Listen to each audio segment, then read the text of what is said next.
August 1, 1969. Las Vegas International Hotel. A sold-out press conference packed with 300 journalists. Elvis Presley stood at the microphone after 7 years away from live performance, visibly heavier than his movie star days. Then one reporter asked the question everyone was thinking but no one dared to say out loud. What happened next became the most replayed moment of his entire comeback.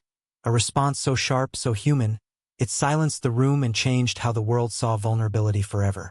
The showroom at the International Hotel smelled like cigarette smoke and expensive cologne. Camera flashes popped like firecrackers. Elvis wore a black suit, his hair slicked back, his hands fidgeting with the microphone stand. He'd gained weight, everyone could see it. The tabloids had already started whispering. Elvis, fat and forgotten? One headline teased. King loses his crown to cheeseburgers, mocked another. Colonel Tom Parker stood in the back, arms crossed, watching. This press conference wasn't just about announcing shows. It was about proving Elvis still mattered, that he could still command a room, that 7 years of beach party movies hadn't killed the legend.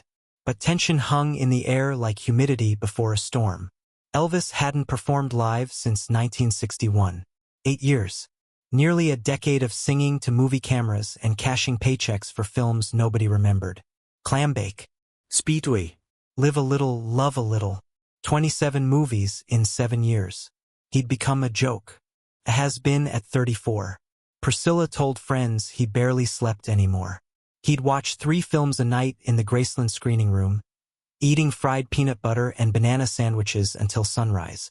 The pills started, uppers to perform, downers to sleep, painkillers for the boredom. His weight climbed. His confidence sank. But something shifted in late 1968.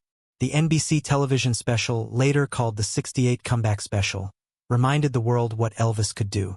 Leather suit. Raw energy. Real music. 50 million people watched. The ratings crushed everything else that season. Now, 6 months later, he was back. Not on TV. Live. In Vegas. 57 shows in 4 weeks. The pressure was suffocating. Jerry Schilling, one of Elvis's closest friends, remembered the morning of the press conference. He threw up twice before we left the penthouse. He kept asking me, what if they laugh? What if I'm too old? Too fat? What if nobody cares anymore? The questions weren't rhetorical. They were terror. The press conference started safe. Softball questions. How does it feel to be back? What songs will you perform? Elvis smiled. Cracked jokes. Tanked Colonel Parker. Mentioned his band. Everything felt rehearsed. Controlled. Then, 23 minutes in, a voice cut through from the middle of the room. Elvis, you've put on quite a bit of weight since your army days. Do you think you can still move like you used to? Or are those days behind you? The room went dead silent. No rustling papers. No camera clicks. Just brutal, hanging silence.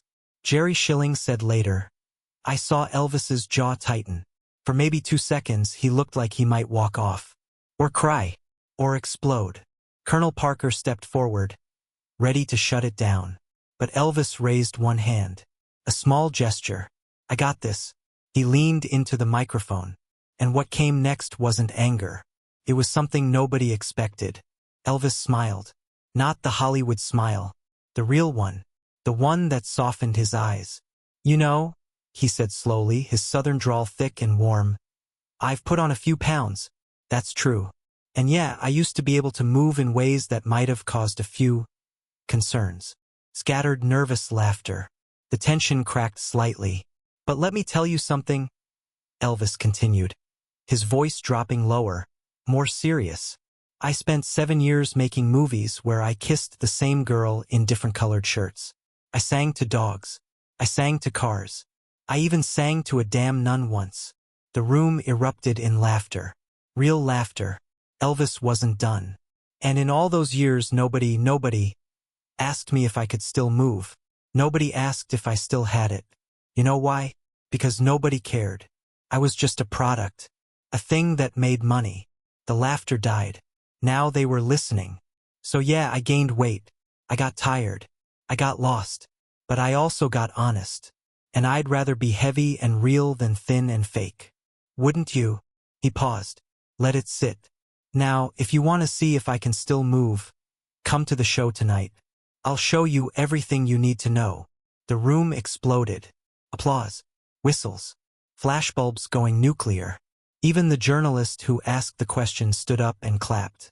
Jerry Schilling said, I'd never seen anything like it. He took the most brutal question of his life and turned it into a mission statement.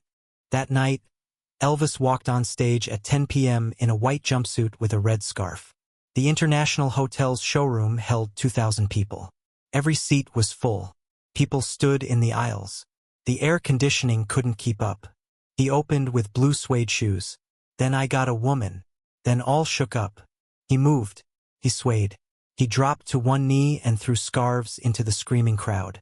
Sweat poured down his face. His voice soared.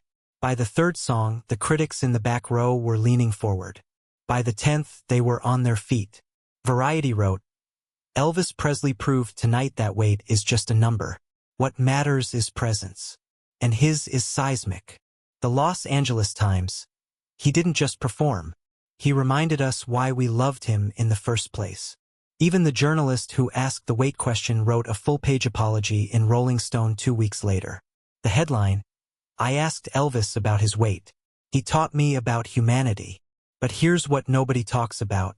That press conference moment, the question, the pause, the answer was recorded. A bootleg audio tape circulated among DJs and reporters. By 1970, it had been played on over 400 radio stations. Fans wrote Elvis letters. Not about his weight, about his honesty. One letter, preserved in Graceland's archives, came from a 19-year-old girl in Ohio named Linda Marsh. She wrote, I've struggled with my weight my whole life. Hearing you say you'd rather be real than fake changed everything for me. Thank you for not pretending. Elvis kept that letter in his dressing room for the rest of his Vegas residency. Elvis's Vegas run was supposed to be 4 weeks. It stretched to 8 years. Over 600 performances. He became the highest-paid entertainer in Las Vegas history. He didn't lose all the weight. He didn't need to. What changed was the relationship between Elvis and his audience. He stopped pretending to be the 1950s rebel. He became something else. Vulnerable. Human. Flawed but fighting. In interviews after 1969, he talked openly about his struggles. The pills. The loneliness. The pressure. The Memphis Mafia, his crew of friends, said he became lighter after that press conference. Not physically, emotionally. Red West, Elvis's longtime bodyguard, said, that moment in Vegas freed him. He stopped trying to be perfect. He just tried to be present. But the demons didn't disappear. The pills got worse. The weight fluctuated. The performances became erratic. By 1977, he was a shadow of that 1969 comeback. Yet when he died on August 16, 1977, the moment people talked about wasn't the movies or the jumpsuits or even the music. It was that press conference. That question. That answer. Because Elvis didn't just respond to a journalist's insult. He responded to everyone who ever felt not good enough. Too heavy. Too broken. Too far gone. Today, that press conference moment lives on YouTube. It's been viewed over 14 million times. The comments section reads like a therapy session. I needed to hear this today. Elvis understood what it meant to be human. This is why he's the king. Not because he was perfect. Because he was real. In 2019, the International Hotel, now the Westgate, installed a bronze plaque in the room where that press conference happened. It reads, August 1, 1969. Elvis Presley reminded the world that authenticity matters more than perfection. This is where the comeback truly began. But here's the truth nobody saw coming. That journalist who asked the question, his name was Bill Norton, spent the rest of his career advocating for body positivity and mental health awareness. He wrote a book in 1985 called The Question That Changed My Life. In it, he admitted he asked the weight question to hurt Elvis, to get a reaction, to make himself look tough. I wanted to see him squirm, Norton wrote. Instead, he showed me grace, and that grace haunted me in the best possible way. Norton died in 2003. At his funeral, his family played the audio recording of Elvis's response. They said it was his most treasured possession. So what do we take from this? Elvis didn't destroy that journalist with anger. He destroyed him with honesty, with vulnerability, with the kind of courage it takes to stand in front of 300 people and say, "Yes, I'm flawed. Yes, I'm struggling. But I'm still here. And I'm still trying." We live in a world that worships perfection. Airbrushed photos, filtered lives, curated feeds. We're terrified of being seen as too much or not enough. Too heavy, too broke, too old, too late.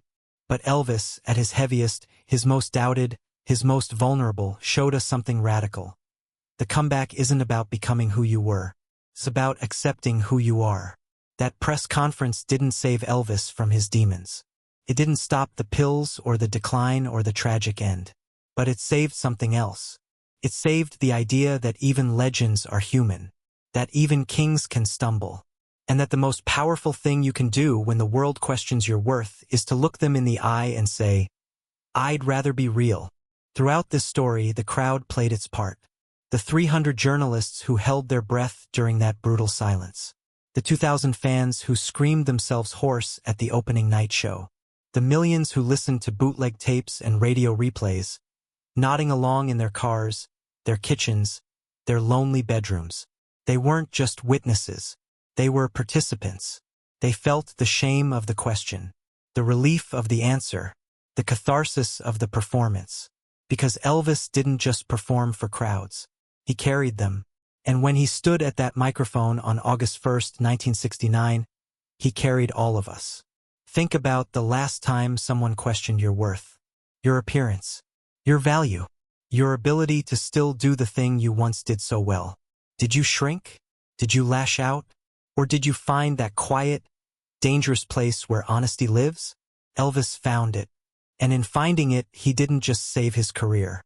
He gave permission to everyone watching to stop pretending, to stop performing, to stop being afraid of the weight, literal or metaphorical, they carried. The king didn't need to be thin. He needed to be true. And on that August night in Las Vegas, he was. If the story hit you, if it reminded you that comebacks aren't about perfection but presence, share it. Tag someone who needs to hear that they're enough. And remember, the world doesn't need another polished version of you. It needs the real one, the one that's been hiding, the one that's afraid. That one is the most powerful version you'll ever be.